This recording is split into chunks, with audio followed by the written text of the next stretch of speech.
湖南省一神秘小山岭，惊现万尊人形石像，这些石人造型各异，栩栩如生。那么，如此数量众多的石像，到底是何时雕刻的？它们为什么被放置在这里？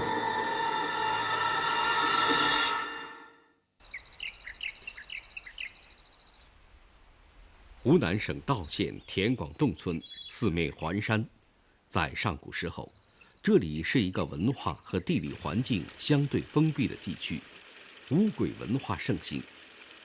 在离村子不远的地方有一座小山岭，岭上密布树林，高大的松树把这个小小的山岭完全笼罩了起来。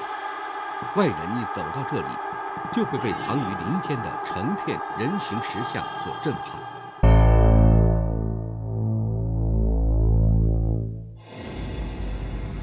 这些石雕人像，有的五官身形清晰可辨，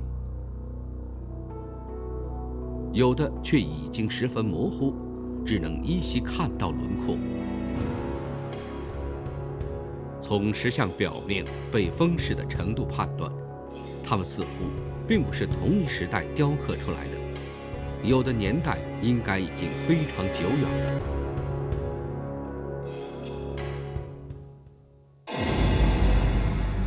从外形上看，石像有的完好无缺，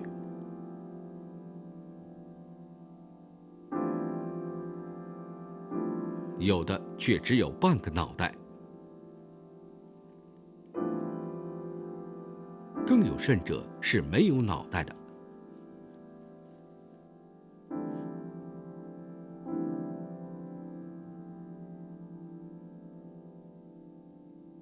那么，他们是制作时故意如此，还是其中另有隐情呢？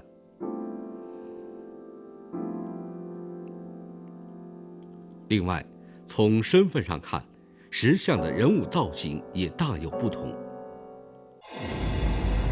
有的是普通的百姓，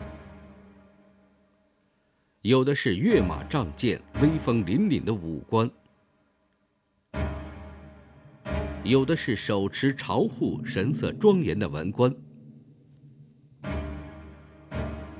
石像为什么有着不同的身份？这些不同的身份究竟想要表达怎样的含义呢？此外，在形状上，石像也有着大小之分，高的将近1米，矮的也有10几厘米。然而，在拥有众多不同的同时，这些石人却有着一个共同的特点：无论高矮胖瘦，无论大小长短，均是整块岩石雕琢而成，而且形态各异，姿态万千，栩栩如生，充分体现了当时高超的石雕技术、丰富的想象力。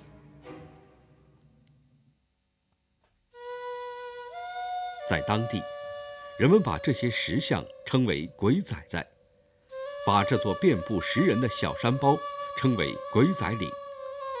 对于石像在鬼仔岭上的分布情况，据村民介绍，石人不光地面上有，在鬼仔岭前的水塘里，在地下都有存在，甚至以前树上都挂有，而且地下所埋的数量并不比地面上的少。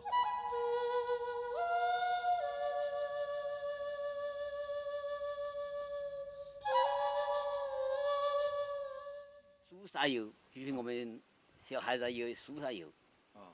就是看到说树上这树枝上面它都对挂着。他的意思就小的时候他看见了树上也有。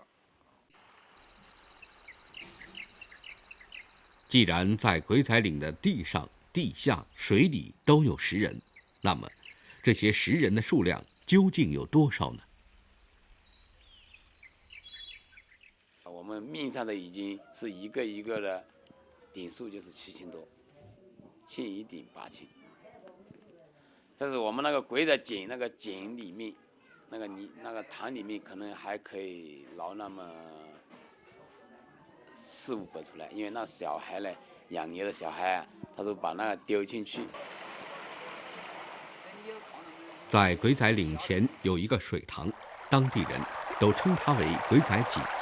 而据统计，水里和地面上的石人大约有8000多个，但对于地下究竟埋有多少，却始终没有人知道。土里面现在还没有挖，根据我们挖了2个洞，就是上次啊，就是前几天倒了一棵桂花树，给大学呢压垮了，我们把它扶起来，大约就是挖了一个平方1米，1米深1米宽了，挖了有40多个出来。这个如果照这样算起，我们推算了一下，可能地底下至少不少于1万个。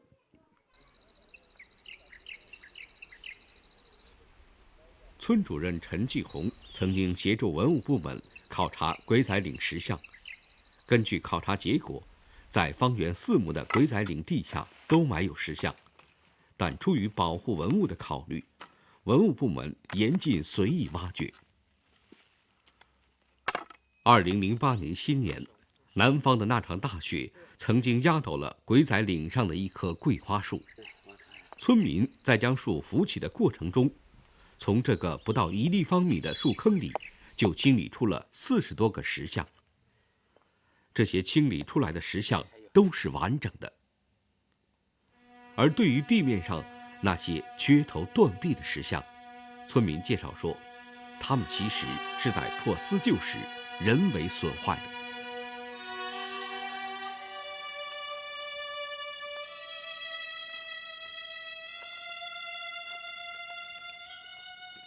那鬼仔呢，原来是很多，就是文化革命以后呢，破四旧，就这个要打，那个要打，都把脑袋都打烂了。